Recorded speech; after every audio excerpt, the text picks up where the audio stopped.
اللهم صل على سيدنا محمد يا رب صل وسلم.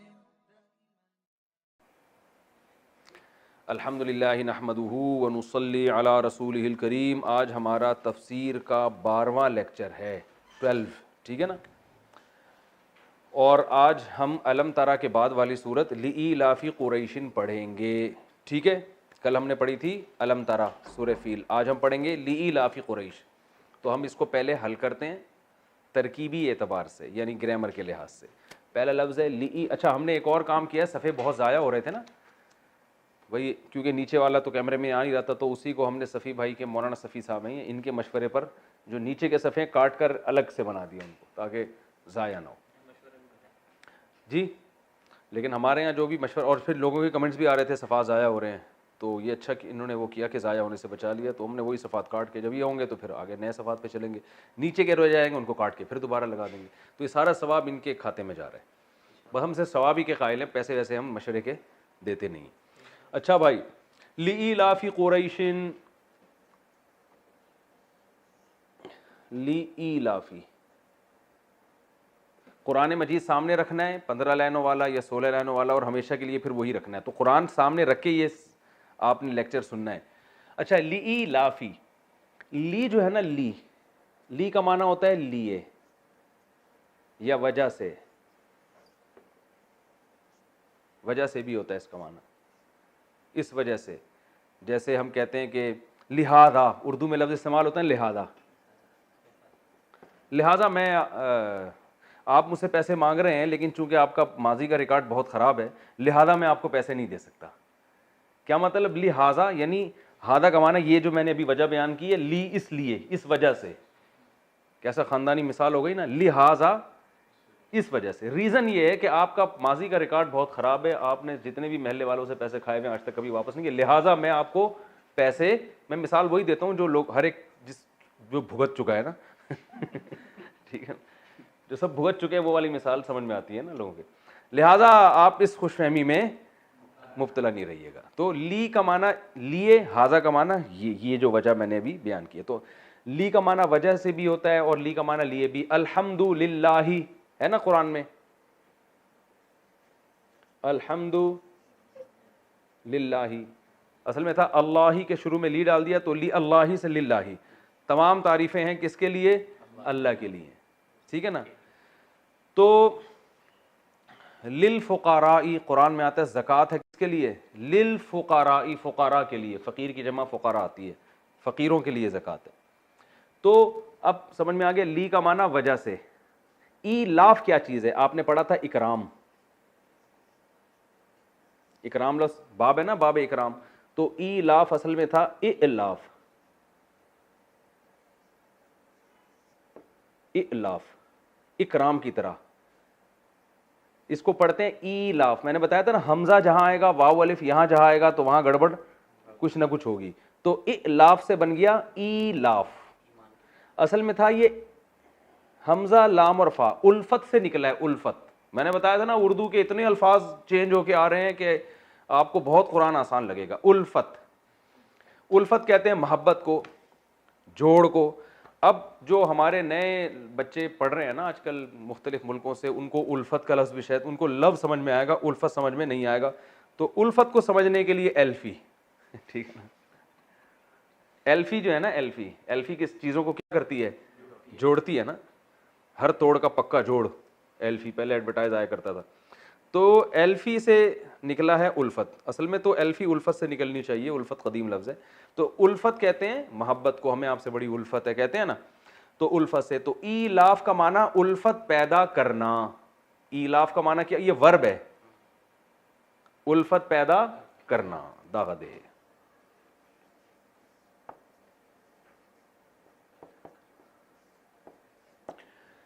الفت کسے کہتے ہیں؟ دیکھیں ایک لفظ ہوتا ہے محبت، محبت تو لو کو کہتے ہیں، الفت محبت کو نہیں کہتے. آپ کو پتہ ہے جب کوئی چیز سمجھنا ہو تو اپوزٹ سے سمجھا جاتا ہے. اس کی اپوزٹ کیا ہوتی ہے؟ تو اپوزٹ ہے وحشت. جب آپ کسی کو دیکھ کے آپ کو ایک وحشت ہوتی ہے نا، جیسے آپ جنگل میں گئے، شیر کو دیکھا آپ کو وحشت ہوئی، ٹھیک ہے نا.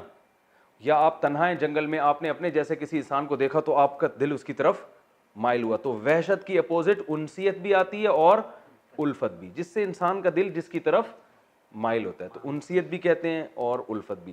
تو اللہ فرماتے ہیں لِإِيلَافِ قُرَيْشٍ, جیسے میں نے بتایا تھا غلام سے غلام زیدن, غلام زیدن کا معنی زید کا غلام, تو ایلاف قریشن قریش کو مانوس کرنا.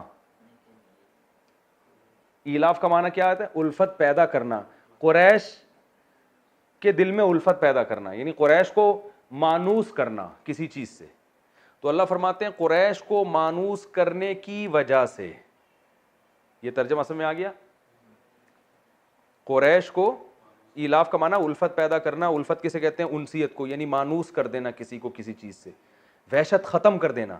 یعنی اللہ فرماتے ہیں قریش کو کہ دل میں جو وحشت تھی وہ ہم نے کیا کر دی؟ ختم. کس سے کر دی؟ وہ آگے آ رہا ہے, قریش کو مانوس کرنے کی وجہ سے. یہ اس کا لفظی ترجمہ ہوگا.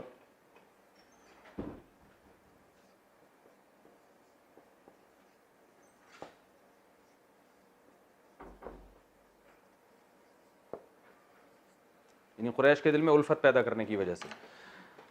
ایلافہم رحلۃ الشتاء والصیف, اسی لفظ کا دوبارہ تکرار ہے, ایلافہم.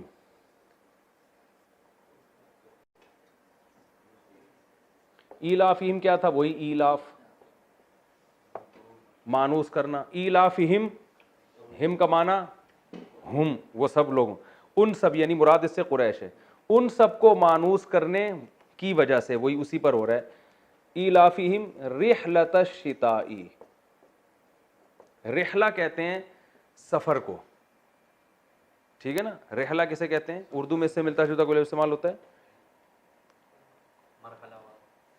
نہیں, مرحلہ, مرحلہ بھی اسی سے ملتا جلتا ہے لیکن وہ لوگوں کی سمجھ میں نہیں آئے گا. رحلہ بہرحال کسے کہتے ہیں؟ سفر کو, یعنی کوچ کرنا, اپنے علاقے سے موو کرنا. ہاں, بڑا زبردست خاندانی لفظ. وہ حضرت دامت برکاتہم رحلت فرما گئے ہیں, کہتے ہیں نا رحلت فرما گئے, کوچ کر گئے. اگر دامت برکاتہم نہ ہوتے میں کہتا پتلی گلی سے نکل گئے, لیکن شروع میں ہم نے دامت برکاتہم کہہ دیا, پھر ہم پتلی گلی بھی استعمال کریں, پھر یہ دامت برکاتہم کہنے کے خلاف ہے. تو کوئی اور ہے کہ وہ کچھ اگر ہم دامت برکاتہم نہیں کہتے پھر رحلت فرمانے کا جیسا مہذب لفظ ہم استعمال کرتے, پھر کہتے مر گئے, ٹھیک ہے نا. تو رحلت بھی اور پتلی گلی جمع نہیں ہو سکتی. بہرحال ہم کہتے ہیں رحلت فرما گئے ہیں, یعنی کوچ کر گئے ہیں, ٹھیک ہے نا. اردو میں استعمال ہوتا ہے رحلت فرما گئے ہیں. تو اللہ فرماتے ہیں رحلۃ الشتاء, شتاء کہتے ہیں سردیوں کو,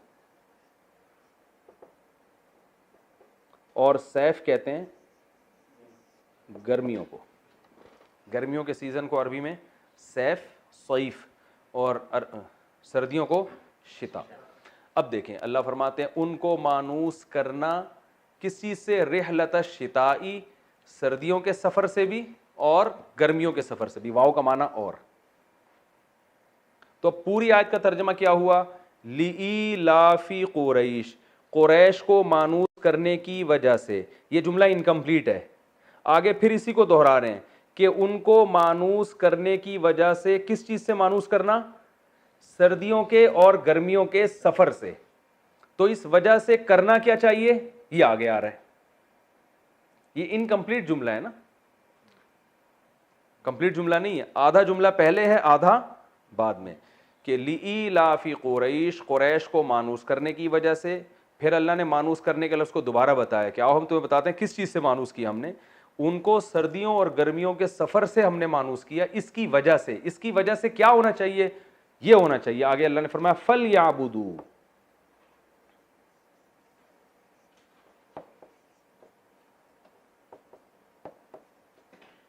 داغت کنا, ٹھیک ہے نا. فَلْيَعْبُدُوا, فا کا معنی تو, یا پھر تو کے لیے بھی آتا ہے. تو کسے کہتے ہیں؟ بھائی کوئی کام ہو رہا ہے تو اس کے نتیجے میں یہ ہونا چاہیے. فا کا معنی تو. یہ جو لیعبدو ہے, اچھا یہ فلیعبدو میں نے غلط لکھ دیا, سوری, یہ یوں ہے فل یا بدو, فل یا بدو, یہ تابدو لکھ دیا غلطی سے. قرآن میں دیکھ لینا جو لکھا ہوا ہے وہاں سمجھ میں آ جائے گا. اصل میں تھا فا الگ ہے, لیعبدو الگ ہے.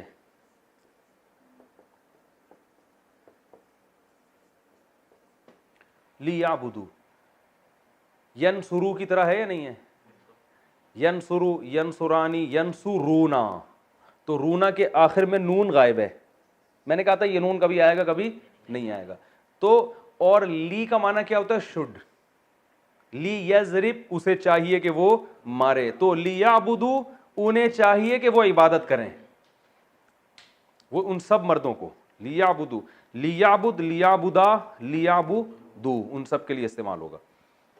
اب جو ہے نا, جب فالی اصل میں تھا فالی یعبدو, تو ملا کے اس کو پڑھا جاتا ہے فل یعبدو. اب فالی یا کون ایسے وہ کرے گا نا, تو اس کو پڑھا کیا جاتا ہے فلی یعبدو کا ان شارٹ کیوں پڑھا جاتا ہے فل یعبدو. تو اصل میں یہ اسٹرکچر ہے لیعبدو, انہیں چاہیے کہ وہ عبادت کریں. تو فل یعبدو. اچھا اگلا پیج, ان کو پھاڑ کے پھر اور پرچیاں بنا لیں, کیا خیال ہے؟ تو آخر میں سگریٹ کی پرچیاں بن جائیں گی پھر وہ. تو پان گٹکے والوں کو دے دیے گا بھائی, یہ ضائع ہونے سے بچاؤ, اسی میں پان لپیٹ کے دے دیا کرو. مبارک پیجز ہیں تفسیر کے بچے ہوئے ہیں, لیکن پھر پان میں استعمال نہیں ہونے چاہیے نا. فَلْيَعْبُدُوا رَبَّ هَذَا الْبَيْتِ,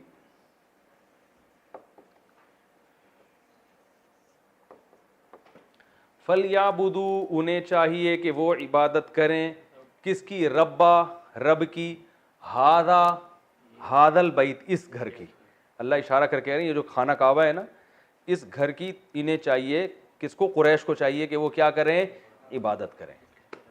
سوری, اس گھر کی نہیں, اس گھر کے رب کی قریش کو چاہیے کہ وہ عبادت کریں. الذی, وہ لفظ آ گیا نا جو میں نے بتایا تھا, وہ جو کہ, یعنی ایسا رب جو کہ, وہ والا رب جو کہ, اطعمہم, مزہ نہ آئے پیسے واپس, اطعما, اکرما کی طرح, اکرما اکرام کیا اس نے, اور مصدر کیا آتا ہے؟ اکرام. تو اطعما کھلایا اس نے, مصدر کیا آتا ہے؟ اطعام. اردو میں قیام و طعام کا انتظام نہیں لکھا ہوتا ہوٹلوں پہ, جب آپ موٹر وے پہ جا رہے ہوتے ہیں, قیام و طعام 5 کلومیٹر لکھا ہوتا ہے نا, قیام و طعام, چمچے کانٹے بنے ہوئے ہوتے ہیں اس میں. تو یہ طعام سے, الذی, وہ رب, اطعما, اس نے کھلایا, ہم, ان قریشیوں کو, اطعمہم من, من کا معنی سے جوع, بھوک کو کہتے ہیں. جو کسے کہتے ہیں؟ یہ لفظ اردو میں استعمال نہیں ہوتا. اطعمہم من جوع وآمنہم, واو کا معنی اور آمنا, آمنا, پہلے میں الگ الگ لکھتا ہوں. آمنا اصل میں کیا تھا؟ امنا, اکرما کی طرح نا, اس کا معنی ہوتا ہے امن میں دے دینا. امن سے نکلا ہے اردو میں, امن کمیٹی دیکھیے نا آپ نے, اب وہ پتہ نہیں کہاں سے نکلی ہے امن کمیٹی, لیکن امن کمیٹی کا مطلب جو امن دینے والی, مطلب یہ ہے, باقی دے نہ دے اس کی مرضی ہے. تو امنا, امن دینے والا, یعنی یہ اکرما کی طرح ہے. مصدر کیا آتا ہے؟ ایمان, جو پڑھا جاتا ہے ایمان. تو ایمان کا اصل معنی کیا ہے؟ امن دینا. تو آمنہم, اسی کے آخر میں ہم لگا دیں. آمنا, اکرما کی طرح, اکرما کی طرح. تو کیا مطلب؟ جس نے بھوک سے کھلایا, اور آمنہم, اور امن دیا, ہم, ان قریشیوں کو, من خوف. آئے ہائے ہائے ہائے یار, یہ یہاں لکھ دوں من خوف. خوف اردو میں بھی خوف کو کہتے ہیں. خوف زدہ کیوں کر رہے ہو بھائی ہمیں؟ آسان ہے ترجمہ ہے. لِإِيلَافِ قُرَيْشٍ, قریش کو مانوس کرنے کی وجہ سے.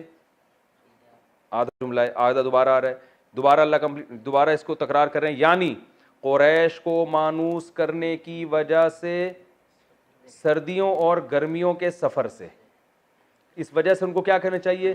پس, فا کا معنی پس یا تو لیعبدوا, ان قریشیوں کو چاہیے کہ وہ عبادت کریں, رب ھذا البیت, اس گھر کے رب کی. بیت گھر کو کہتے ہیں. بیت کسے کہتے ہیں؟ بیت اللہ ہے نا, اللہ کا گھر. بیت السلام یہ لکھے ہوئے ہوتے ہیں نا. بیت الخلا, تنہائی کا خلا, تنہائی کو کہتے ہیں, تنہائی کا گھر. تو اور رب ھذا البیت، انہیں چاہیے کہ وہ عبادت کریں اس گھر کے رب کی، الذی وہ رب، اطعمہم جس نے کھلایا ان قریشیوں کو، من جوع بھوک سے، یعنی بھوک میں کھلایا، وآمنہم اور بے خوف کیا یا امن دیا، ہم ان قریشیوں کو، من خوف، خوف سے امن دے دیا اور بھوک سے کھلا دیا۔ سمجھ میں آ رہی ہے بات؟ تو یہ تو اس کا لفظی ترجمہ ہے، ٹھیک ہے۔ اب ہم آتے ہیں تفسیر کی طرف۔ تو اب ہم انشاءاللہ اس کی تفسیر پڑھتے ہیں۔ لإیلاف قریش ایلافہم رحلۃ الشتاء والصیف، آپ نے پوری گرامر کے لحاظ سے تو اس کو حل کر لیا ہوگا، ترجمہ بھی سمجھ لیا ہوگا۔ اصل میں یہ ابتدائی آیات ہیں جب قرآن کا نزول شروع ہوا تھا مکہ میں، رسول اللہ صلی اللہ علیہ وسلم نے جب اپنی دعوت کا آغاز کیا تو اللہ تعالیٰ نے عربوں کو بتایا کہ دیکھو تم جو اس گھر کے رکھوالے ہو، اس کی وجہ سے دنیا میں تمہاری کتنی عزت ہوتی ہے۔ آپ کو پتہ ہے مکہ کی سرزمین ایک ایسی سرزمین تھی، بواد غیر ذی زرع، جس میں زراعت بھی نہیں تھی، کچھ بھی نہیں تھا، خشک، اور ایک بس زمزم کا پانی تھا وہاں پہ، دور دراز کنویں ہوا کرتے تھے۔ تو ابراہیم علیہ السلام نے اللہ کے حکم پہ اس جگہ کو آ کے آباد کیا، ورنہ آج بھی آپ جب جاتے ہیں نا جہاز سے، تو آپ کو پتہ ہے مکہ آنے سے پہلے جہاز میں آپ کو بہت لمبے لمبے صحرا نظر آتے ہیں اور ریگستان ہے اور کچھ بھی نہیں ہے، یعنی وہ جگہ رہنے کے لائق ہے نہیں، وہ تو اب پیٹرول دریافت ہو گیا تو لوگ وہاں رہ رہے ہیں۔ تو اب ان عربوں کو کیا تھا کہ بھائی یہ معیشت کیسے چلے، ان کی تجارت کیسے ہو، تو معیشت کے لیے اللہ نے کیا کیا، ان کے لیے سفر کو آسان بنا دیا۔ کیسے آسان بنایا وہ میں بھی بتاتا ہوں۔ تو وہ لوگ یمن میں جایا کرتے تھے، یمن بہت خوبصورت جگہ ہے، یمن میں جو ہے وہ پیداوار بھی بہت ہے، لیکن یمن ہے گرم ملک اور شام ہے ٹھنڈا۔ شام تو ایسا ہے، میں تو ترکی گیا ہوں نا، تو وہیں کے قریب شام ہے، تو ترکی کے وہ ایریاز جو شام کے بارڈر کے بالکل قریب ہیں، تو ہم وہاں بھی گئے تھے۔ تو کیا عجیب شام سے جو ہوائیں آتی ہیں، وہاں ہمیں اندازہ ہوا کہ کس قدر، جو اللہ نے قرآن میں تعریف بھی کی ہے نا شام کی، ارض مقدس قرار دی اللہ نے اس کو، برکت والی زمین قرار دی ہے، تو وہاں کا زیتون اور وہاں کی ہوائیں، اور وہاں بہت نظر آتا ہے کہ اللہ کی برکتیں، تو پیداوار بہت ہے، موسم بہت اچھا ہے، ہوا بہت صاف ہے۔ تو عرب کیا سفر کرتے تھے سال میں، سردیوں میں سفر کرتے وہ یمن کا، کیونکہ یمن گرم ملک ہے تو سردیوں میں تھوڑا سا نسبتاً موسم بہتر ہوتا تھا، اور گرمیوں میں سفر کرتے تھے شام کا۔ شام ٹھنڈا ملک ہے تو گرمیوں میں اس کا موسم معتدل ہوتا تھا۔ تو یہ دو قافلے ان کے جایا کرتے تھے۔ اب آپ کو پتہ ہے کہ اس زمانے میں راستے بڑے خطرناک ہوتے تھے، ڈاکو اور یہ سب چیزیں، اتنی سیکیورٹی کا انتظام تو نہیں ہوتا تھا، تو ان کی تجارت اسی سے چلتی تھی۔ جو زیادہ تجارت کرتے وہ مالدار تھے، حضرت عثمان جیسے مالدار تھے، عبد الرحمن ابن عوف جیسے مالدار تھے۔ تو عرب کے جو مشرکین ہیں یہ دو سفر کیا کرتے تھے، جس سے ان کی تجارت بھی پھلتی تھی اور یہ پھر مکہ میں جینے کے قابل بھی ہوتے تھے۔ تو اس زمانے میں اتنے لمبے سفر آسان نہیں تھے، لیکن اللہ نے بیت اللہ کی وجہ سے عربوں کی عظمت لوگوں کے دلوں میں ڈال دی تھی۔ جب یہ یمن جاتے تو راستے میں جب لوگوں کو پتہ چلتا کہ قریش کا قافلہ جا رہا ہے، اور خاص طور پہ عربوں میں قریش چونکہ کعبہ کے متولی تھے نا، تو ان کی تو بہت زیادہ عزت ہوتی تھی کہ ابراہیم علیہ السلام کی آل اولاد میں ہیں اور یہ بیت اللہ کے کیا ہیں، رکھوالے ہیں، تو ان کی بہت عزت ہوتی تھی۔ تو اس عزت کی وجہ سے راستے میں ان کو کوئی چھیڑتا نہیں تھا، اور ان کو ریٹ بھی صحیح لگتے تھے، اور ان کی عزت بھی ہوتی تھی بھائی کہ یہ اللہ کا گھر ہے، کیونکہ غیر مسلم بھی بہرحال مانتے تھے، ان کے دل میں یہ بات تھی کہ یہ اللہ کا گھر ہے، تو عزت ہوتی تھی، عزت تکریم کے ساتھ یہ واپس آتے تھے۔ تو اللہ نے اس نعمت کا ذکر کیا ہے، عربوں کو بتایا کہ دیکھو تم محمد صلی اللہ علیہ وسلم پر ایمان نہیں لاتے، بتوں کی عبادت کرتے ہو، تمہاری جو دنیا میں عزت ہے اور تمہاری جو تجارتیں چل رہی ہیں اور تمہیں جو عزت مل رہی ہے، تمہاری جو معاشی ترقی ہے، وہ تو اس خانہ کعبہ کی وجہ سے ہے۔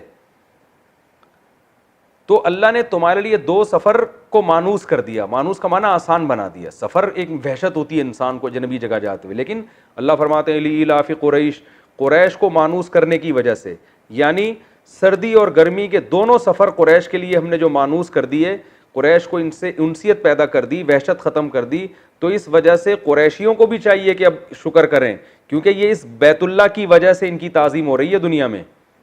فَلْيَعْبُدُوا رَبَّ هَذَا الْبَيْتِ، تو ان کو چاہیے اس بیت اللہ کے رب کی عبادت کریں، شرک نہ کریں، اس کے احکام کو فالو کریں، کہ تمہاری جو عزت ہے دنیا میں وہ اس بیت اللہ کی وجہ سے ہے۔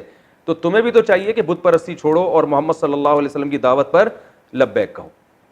اور اللہ نے فرمایا کہ رحلۃ الشتاء والصیف، سردی گرمی کے سفر کو اللہ نے آسان کر دیا.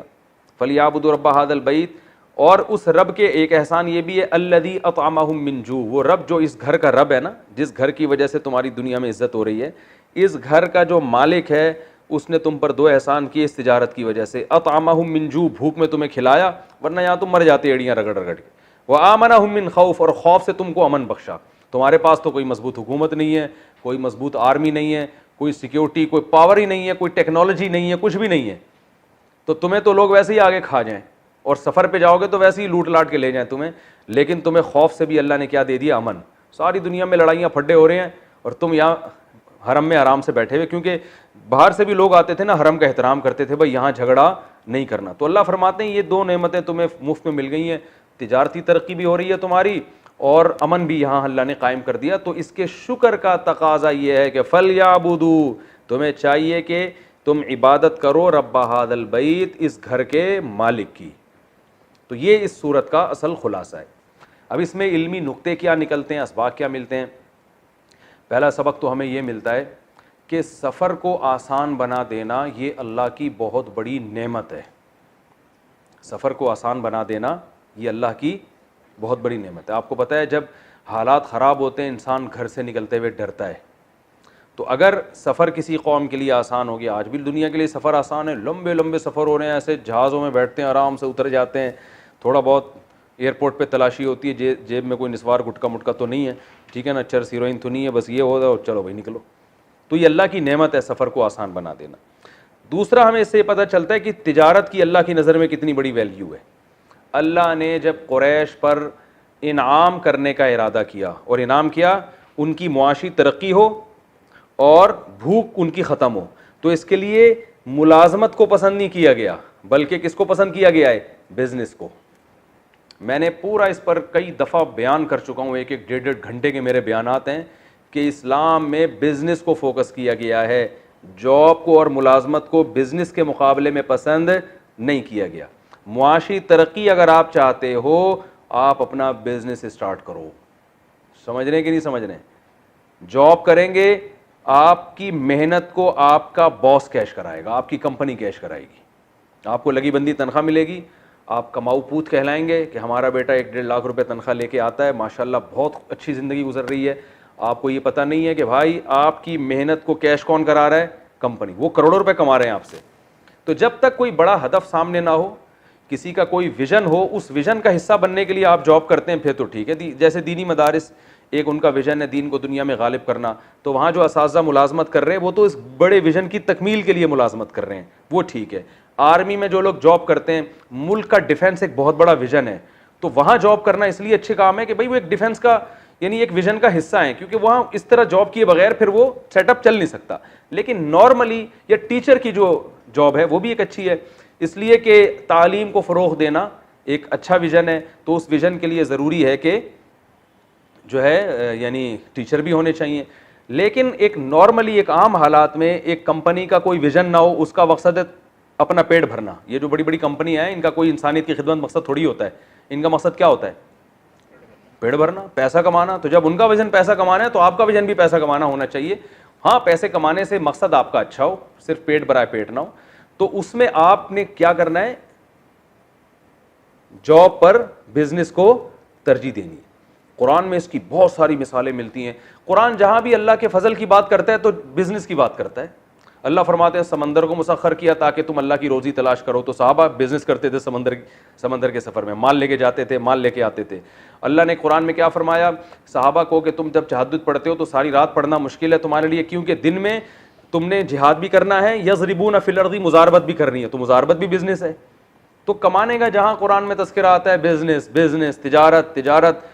چونکہ یہ میرا ابھی ٹاپک نہیں ہے، اس پر میں IBI یونیورسٹی میں طلبہ سے میں نے خطاب کیا تھا، ان کو میں نے بھی سمجھایا تھا کہ جو بزنس ہے نا اسلام میں اس کی کیا ویلیو، اور میں نے ان کو یہ بات بھی بتائی تھی کہ بزنس پڑھنے والا دنیا میں بزنس کے علاوہ ہر کام کر سکتا ہے. آئی بات سمجھ میں؟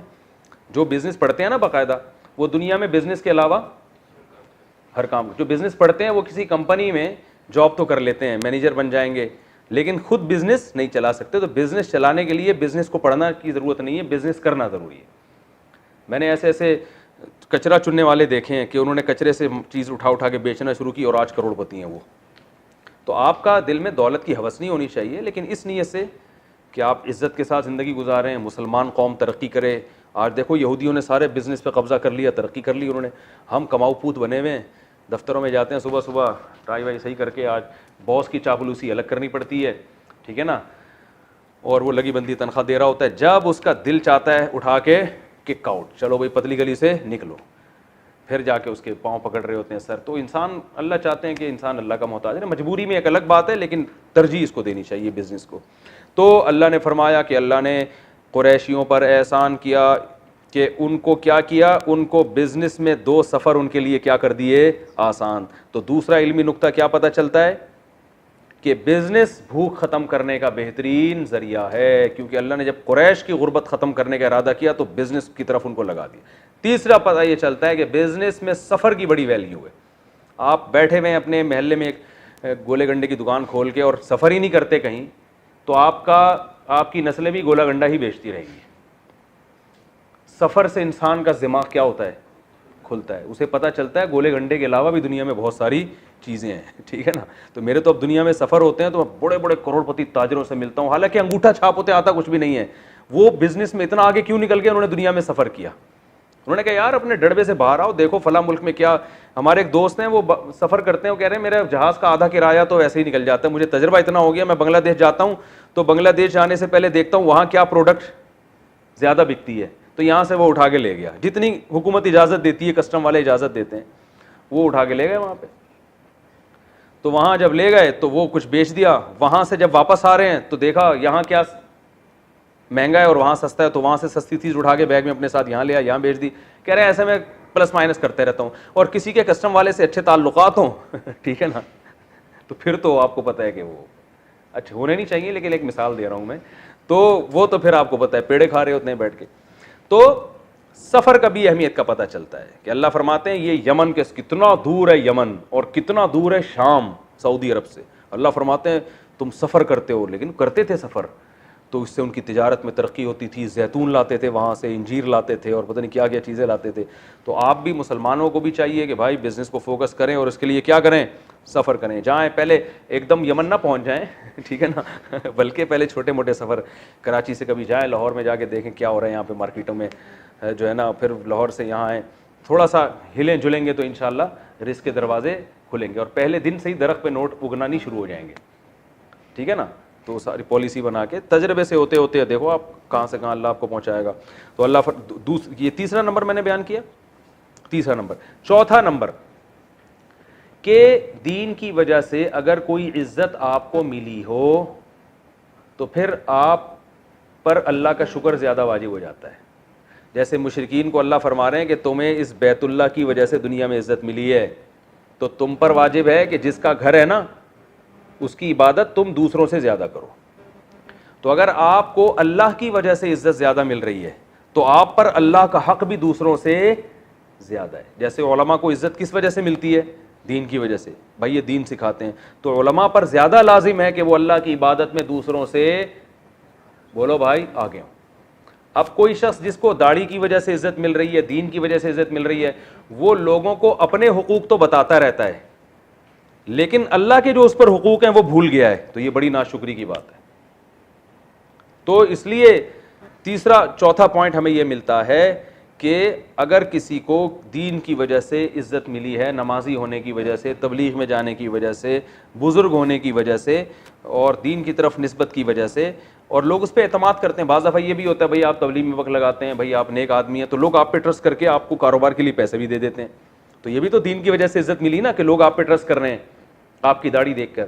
تو آپ پر پھر لازم ہے کہ آپ دوسروں سے زیادہ اللہ کے حکم کو فالو کریں, کہ یار میرے دین کی وجہ سے لوگ میرا اکرام کر رہے ہیں, لوگ جو ہے مجھ پر اعتماد کر رہے ہیں, تو پھر میرے ذمہ زیادہ ضروری ہے کہ میں اللہ کا دوسروں سے زیادہ شکر ادا کروں. تو کتنے پوائنٹ ہو گئے, 4. پانچواں پوائنٹ خاص طور پہ عربوں کے لیے, کہ اللہ قریشیوں سے کہہ رہے ہیں کہ تمہاری جو معاشی ترقی ہے نا, یہ اس بیت اللہ کی وجہ سے. تو آج سعودی عرب کی معاشی ترقی بھی کس وجہ سے ہے؟ اگر بیت اللہ نہ ہو کوئی جائے گا سعودی عرب؟ 40 50 لاکھ لوگ جو حج کرنے جا رہے ہیں, کوئی پوچھے گا ان کو کیا ان کے پاس کوئی ٹیکنالوجی ہے, کوئی بڑے بڑے ڈاکٹر ہیں ان کے پاس, کوئی بڑے بڑے سائنسدان ہیں, ہے کچھ؟ یا وہ جو سرزمین ہے وہ مری اور کوہ ہمالیہ کی طرح خوبصورت ہے؟ ایسا بھی نہیں ہے.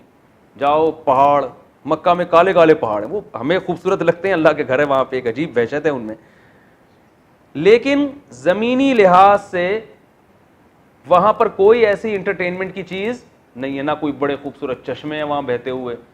وہاں لوگ اس جگہ سے محبت کرتے ہیں, کس کی وجہ سے؟ بیت اللہ کی وجہ سے. تو جیسے اللہ مشرکین مکہ کو کہہ رہے ہیں کہ اس بیت اللہ کی وجہ سے دنیا میں تمہاری عزت ہے, تو تمہیں بھی چاہیے کہ کس کے حکام کو فالو کرو؟ اللہ کے. تو خاص طور پر اس آیت میں عربوں کو خطاب خاص طور پر ہے کہ تمہیں جو دنیا میں عزت ملی ہے, آج بھی سعودی عرب کی معاشی ترقی میں بیت اللہ کا سب سے بڑا کردار ہے.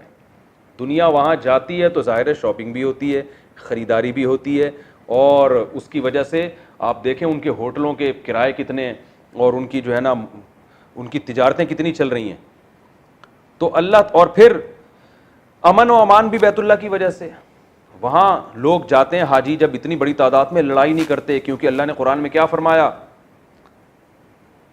کہ فلا رفث ولا فسوق, کہ حج میں بھائی تم نے کوئی جھگڑا نہیں کرنا, کوئی پھڈے بازی نہیں کرنی. اتنا بڑا کراؤڈ ہوتا ہے مگر سب اپنی زبانوں پہ کنٹرول کرتے ہیں, بھائی یہاں کوئی پھڈے بازی نہیں ہوگی, بھائی یہاں کچھ نہیں ہوگا, امن کے ساتھ. تو اللہ نے ان کو بیت اللہ کی وجہ سے امن بھی دے دیا, اور اللہ نے ان کو بیت اللہ کی وجہ سے ان کی معاشی لحاظ سے ترقی بھی دے دی. تو ان پر بھی ان پر ہم سے بھی زیادہ اللہ کا شکر واجب ہے, ہم پر بھی واجب ہے لیکن ان پر ہم سے بھی زیادہ واجب ہے. ان کے ملک کو ترقی کی بہت بڑی وجہ بیت اللہ ہے. تو اللہ نے ان سے بھی خاص طور پر اس آیت میں گویا خطاب ہو رہا ہے کہ تم اگر شریعت کے حکام کو فالو نہیں کرو گے تو دوسری قوموں کی نسبت تم پر پہلے عذاب آئے گا. یہ کون سا نقطہ ہے؟ 5واں نقطہ ہو گیا. 6واں نقطہ کہ امن اور معاشی ترقی. پہلے تو میں نے ایک نقطہ بیان کیا تھا کہ معاشی ترقی میں سب سے بڑا کردار کس چیز کا ہے؟ تجارت کا. اب ایک نقطہ اس میں یہ بھی ہے کہ سفر بھی اللہ کی نعمت, وہ بھی میں نے بتایا. ایک نقطہ اس میں یہ بھی ہے کہ معاشی ترقی اور بے خوفی بذات خود اللہ کی ایک بہت بڑی نعمت ہے, لہذا اس کو بھی حاصل کرنے کی کوشش کرنی چاہیے.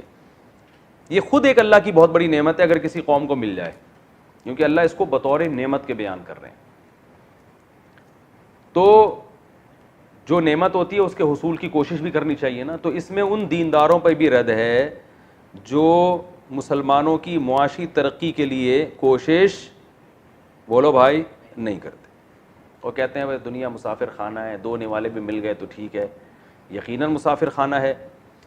ایک اللہ کی طرف سے آپ پہ اگر کوئی غربت آئی ہے تو صبر کرنا چاہیے, مسافر خانہ ہے. لیکن ایک غربت وہ ہوتی ہے جو آپ کی حماقتوں سے ہوتی ہے, آپ ہلتے ہی نہیں ہیں, جلتے ہی نہیں ہیں, پڑے ہوئے ہیں گھر میں, اور جب تانے کوسنے ملتے ہیں آپ کو کہ بھائی کچھ کرو, جا کے کچھ ترقی کرو, تو آپ کہتے ہیں دنیا کیا ہے؟ مسافر خانہ. ٹھیک ہے, تو اپنی سستی کہاں ڈال دیتے ہیں؟ مسافر خانے پہ. تو مسافر خانے کا مطلب یہ ہے کہ آپ نے اپنی طرف سے ترقی کی کوشش کرنی ہے, کیونکہ نبی صلی اللہ علیہ وسلم نے فرمایا المؤمن القوی خیر من المؤمن الضعیف. بعض جو ہمارے بزرگوں کے قناعت کے واقعات آتے ہیں نا, تھوڑے میں قناعت کی ہے, وہ تھوڑے میں قناعت کر کے اپنی صلاحیتوں کو پھر کسی دوسرے اچھے ویژن پہ خرچ کر رہے ہوتے ہیں. مثال کے طور پر اللہ ان سے دین کا کوئی ایسا کام لے رہا ہوتا ہے, اتنا بڑا کام, کہ اگر وہ اس کام کو چھوڑ کر تجارت کی طرف آئیں تو اہم کام ان سے چھوٹ جائے گا اور صرف معاشی ترقی ہاتھ میں آ جائے گی. ایسے موقع پہ پھر ایسے جو پرسنالٹی ہے, جو ایسی شخصیتیں ہیں کہ جن سے کوئی بہت بڑا کام لیا جا رہا ہو, ان کو پھر یہ کہا جائے گا کہ بھائی آپ تھوڑے پہ گزارا کریں کیونکہ آپ ایک بہت بڑے ویژن کا حصہ ہیں. لیکن نارملی کچھ کرنا دھرنا ہے ہی نہیں ہے, بھائی پڑے ہوئے ہیں گھر میں سارا دن, اور جب کہا جاتا ہے کہ کچھ کماؤ, کچھ کرو, جا کے کچھ پڑھو, کچھ ترقی کرو, تو جواب میں کہتے ہیں دنیا مسافر خانہ ہے, ایک دن مرنا ہے, 2 نوالے جو مقدر کے ہوں گے وہ تو مل کے رہیں گے. تو یہ قناعت نہیں ہے, یہ کیا ہے؟ اٹ از کالڈ سستی, پیسو وائز ہے نا, اس کو کیا کہا جاتا ہے؟ سستی. تو یہ نہیں ہے. ہاں جو ہمارے اکابر کے قناعت کے واقعات ہیں, تھوڑی تنخواہوں میں گزارا کیا, اور وجہ اور ان کو کاروبار کی طرف اس لیے نہیں گئے کہ وہ بھائی وہ کہتے تھے ہمارا وقت ایسا ہے کہ اگر ہم یہ دین کا کام چھوڑ کر اس طرف گئے تو پیسہ تو کما لیں گے مگر یہ اہم کام ہم سے رہ جائے گا. اسی وجہ سے رسول اللہ صلی اللہ علیہ وسلم نے نبوت سے پہلے تجارت کی مگر آپ نے نبوت کے بعد تجارت نہیں کی ہے. لیکن یہ ہر ایک کے لیے نہیں ہے.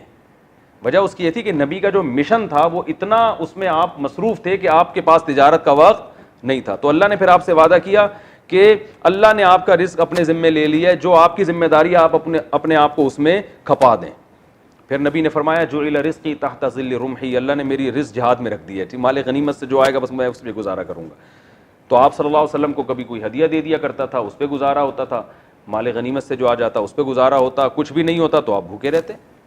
آپ فرماتے کوئی بات نہیں, کچھ بھی نہیں ہے. آپ کی بیویوں نے کہا کہ ہمیں بھی چاہیے مال, تو آپ نے فرمایا کہ بھائی اسی طرح غربت میں رہنا ہے تو رہو, ورنہ میں تمہیں فارغ کر دیتا ہوں, کسی اور سے نکاح کرو. وجہ کیا ہے کہ ایک بڑا مشن ہے.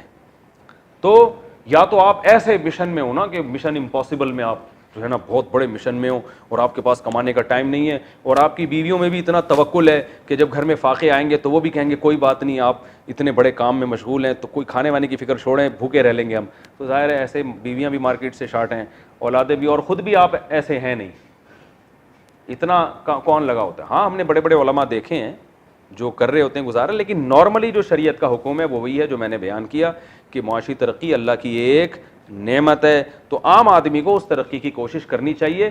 ہاں علماء کا جو طبقہ ہے جن سے اللہ بہت زیادہ کام لے رہا ہے, تو وہ مخصوص طبقہ اگر اپنے آپ کو وقف کر دیتا ہے دین کے لیے, یا وہ تجارت اس طرح سے کرتا ہے کہ اس دینی کاموں میں فرق نہ پڑے, پھر ٹھیک ہے. اگر اس کام میں فرق پڑ رہا ہے تو پھر ایسے بڑے علماء کو پھر ایسے کام نہیں کرنے چاہیے جس سے دین کا کام چھوٹ جائے ان سے, کیونکہ تجارت کرنے والے بہت ہیں, وہ کام کرنے والے مارکیٹ سے شارٹ ہیں. لیکن عام آدمی کی ذمہ داری ہے مسلمان کی وہ معاشی ترقی کرے, کیونکہ جب وہ ترقی کرے گا تو پھر دینی مدارس بھی آباد ہوں گے, کیونکہ علماء جو کام کرتے ہیں ان کو وسائل تو پھر عوام سے ہی ملتے ہیں نا.